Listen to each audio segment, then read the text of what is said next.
Ha ha. Are you doing a Mickey sound because this is based on a Disney movie? I hadn't thought of that. Maybe you are. Hi, welcome to Movie Painter Pleasure Podcast, the show that is broadcasting from the living room instead of my office. And we're also joined by our squishaboo, Bamboo. We're both adults. We don't have children. We don't plan on having children. But yet we have this squishy panda in our house. And once in a while, I have been known to cuddle with the panda when I'm having trouble sleeping or when I'm sick. Yeah, that's what they're for. That's what they're for. So Bamboo is joining us today because we have a special episode to do a spoiler-free review of the anime movie Belle. Now, Belle was released on January 14th, 2022, and it was directed by Mamoru Hosoda. Sorry, I might say that wrong, but Mamoru Hosoda.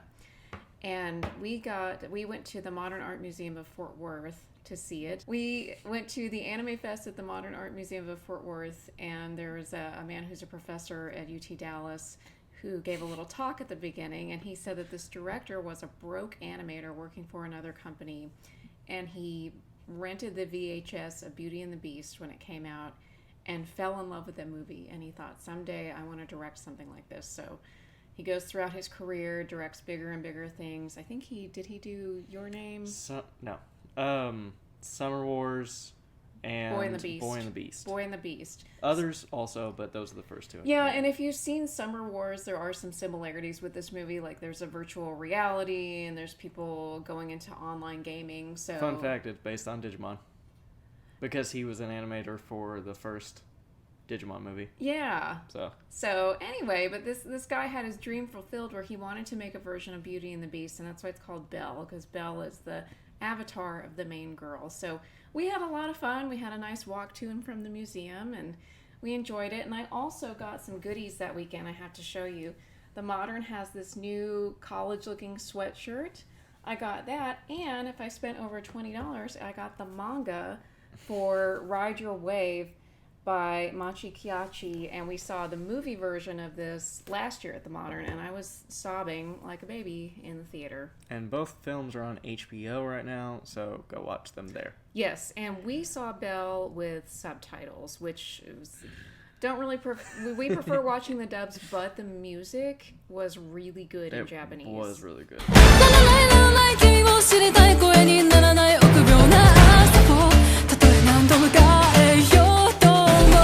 So this guy wanted to make a Disney movie of his own, sorta. The music stuff was good.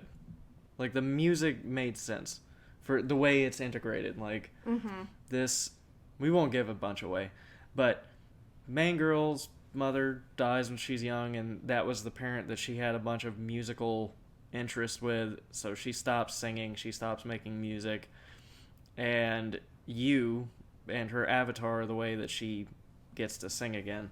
Well, explain what You is. You is weird.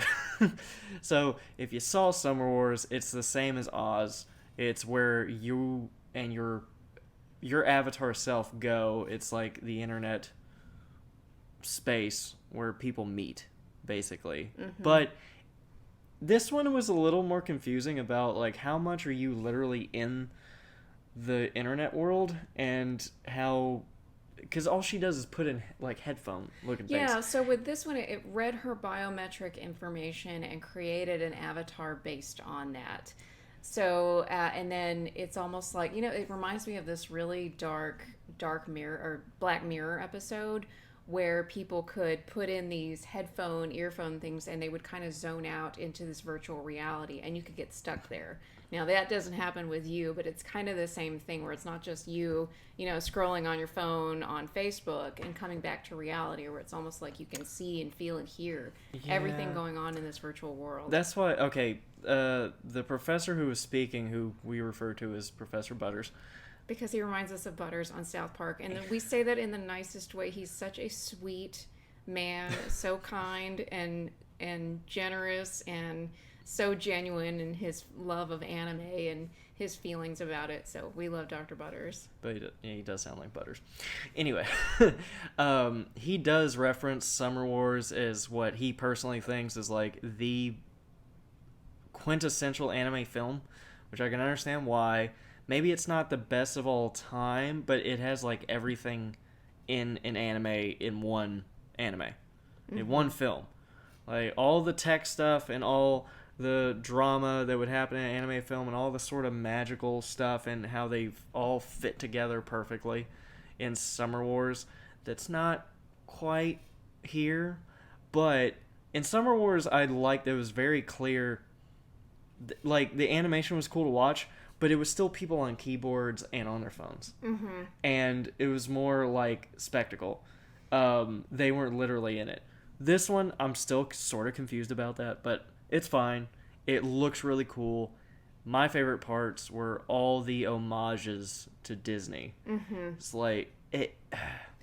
As soon as she puts on the hood, as soon as Belle puts on the hood, which everybody's seen the Beauty and the Beast film when Belle puts on the hood and goes out looking for her father. From there on, there's a bunch of scenes that they're not copied, but they're very homage to all the scenes, the very important scenes from Beauty and the Beast. Yes, and she meets a character referred to as the Dragon, who is basically the Beast, and he's been wreaking all this havoc in the virtual world, and kind of the internet police are trying to figure out who he is, but she feels sorry for him. She feels some compassion for him because she sees he has bruises on his body, and she wonders if it's something he's experiencing in real life. There's pain in him, and so she goes to his castle, and wow, the castle, it's Beauty and the Beast. If you go in, and they even have these little AI characters that are like, it would be like Cogsworth and Lumiere and the little creatures that live inside the castle. Except they're dicks. They're rude. They're like, get out of here, leave me, until they don't. But well, they help her eventually. Yeah. The scenes where the Beast is interacting with Belle, and like I could see frame for frame exactly the movements that were taken from the original. And that was done on purpose, and he worked with a Disney animator to create this film and to create the characters. So it's all homage. It's not stolen. This is a love letter to Beauty and the Beast, and they even do a ballroom scene. I liked that. And a Kill the Beast type of scene where they storm the castle. I loved it. And the wolves.